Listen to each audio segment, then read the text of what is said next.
नमस्कार, मैं हूं नंदिता कुडेशिया और आप देख रहे हैं डीएनपी इंडिया। लखीमपुर खीरी में कुछ दिन पहले हुए बवाल में किस तरह से कांग्रेस ने सियासी मैदान तैयार करने की कोशिश की, ये हम आपको इस रिपोर्ट में बताएंगे।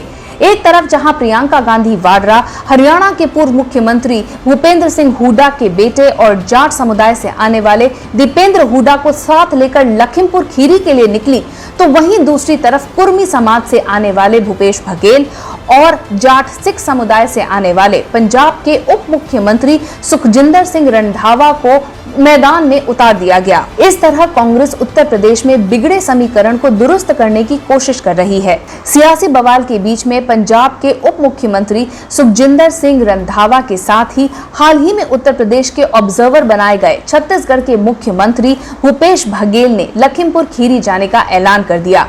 भूपेश बघेल ने कहा कि उत्तर प्रदेश सरकार मुझे राज्य में न आने देने का फरमान जारी कर रही है। क्या राज्य में नागरिकता अधिकार स्थगित कर दिए गए हैं? अगर धारा 144 लखीमपुर में लागू है तो फिर लखनऊ में उतरने की इजाजत क्यों नहीं दे रही है ये तानाशाह सरकार?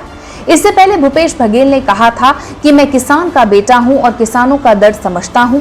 इन कठिन परिस्थितियों में किसानों के साथ खड़े होने के लिए मैं लखीमपुर खीरी जाऊंगा। भूपेश बघेल ने एक वीडियो भी शेयर किया जिसमें वो पुलिस अधिकारियों से पूछ रहे हैं कि उन्हें क्यों रोका जा रहा है।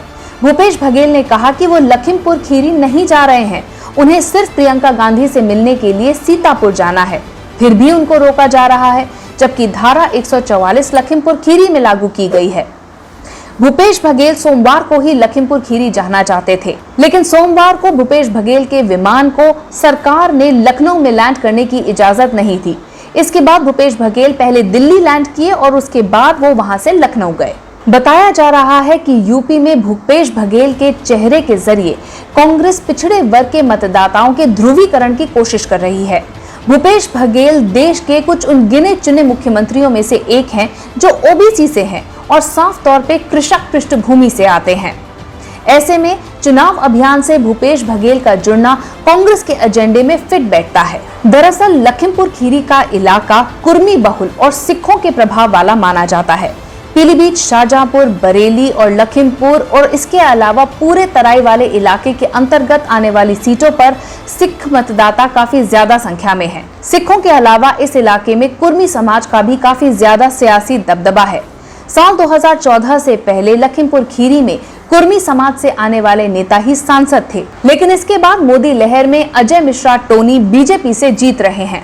तो पूरे तराई इलाके के सियासी समीकरण को समझते हुए ही कांग्रेस ने जाट सिख समुदाय से आने वाले पंजाब के उप मुख्यमंत्री सुखजिंदर सिंह रंधावा और साथ ही कुर्मी समाज से आने वाले भूपेश बघेल को लखीमपुर खीरी में घटनास्थल पर भेजने का फैसला किया था। कुर्मी समाज सूबे की राजनीति में एक ऐसा फैक्टर है जिसे मौजूदा वक्त में बीजेपी का हार्डकोर वोटर माना जाता है। कुर्मी, कुशवाहा, सैथवार मिलकर 12% वोट हैं। पूर्वांचल और अवध के बेल्ट के करीब 32% विधानसभा सीटें और 8 लोकसभा सीटें ऐसी हैं जिन पर कुर्मी, पटेल, वर्मा और कटिहार मतदाता चुनावों में निर्णायक भूमिका निभाते रहे हैं।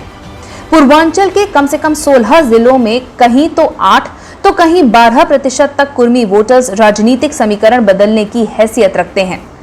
यूपी में कुर्मी जाति की संत कबीर नगर, मिर्जापुर, सोनभद्र, बरेली, उन्नाव, जालौन, फतेहपुर, प्रतापगढ़, कौशाम्बी, इलाहाबाद, सीतापुर, बहराइच, श्रावस्ती, बलरामपुर, सिद्धार्थनगर, बस्ती और बाराबंकी, कानपुर, अकबरपुर, एटा, लखीमपुर जिलों में ज्यादा आबादी है। यहाँ की विधानसभा सीटों पर कुर्मी समुदाय जीतने की स्थिति में या फिर किसी को जिताने की स्थिति में हमेशा रहते हैं। देश की आजादी के बाद भारत और पाकिस्तान के बंटवारे के दौरान पाकिस्तान के सिंध, पंजाब इलाके से बड़ी संख्या में सिख समुदाय के लोग पलायन कर उत्तर प्रदेश के तराई वाले इलाके में आकर बस गए।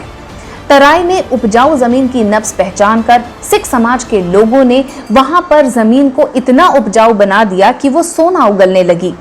रोजी रोटी और छत की तलाश में यहाँ पर आए सिख समुदाय के लोग खुद को बसाने और जमाने में ही लगे रहे और वो राजनीति से दूर रहे। उत्तर प्रदेश की राजनीति में सिख समुदाय के लोगों का कभी कोई खास वोट बैंक नहीं रहा है। वक्त के साथ वो कभी कांग्रेस तो कभी समाजवादी पार्टी के साथ खड़े नजर आए, लेकिन नरेंद्र मोदी के केंद्रीय राजनीति में कदम रखने के बाद 2014 से वो बीजेपी के साथ मजबूती से खड़े नजर आ रहे हैं। पश्चिम यूपी में एक मशहूर कहावत है, जिसके जाट उसी की ठाठ। यूपी में जाटों की आबादी 6 से 8% बताई जाती है, जबकि पश्चिमी यूपी में वो 17% से ज्यादा है।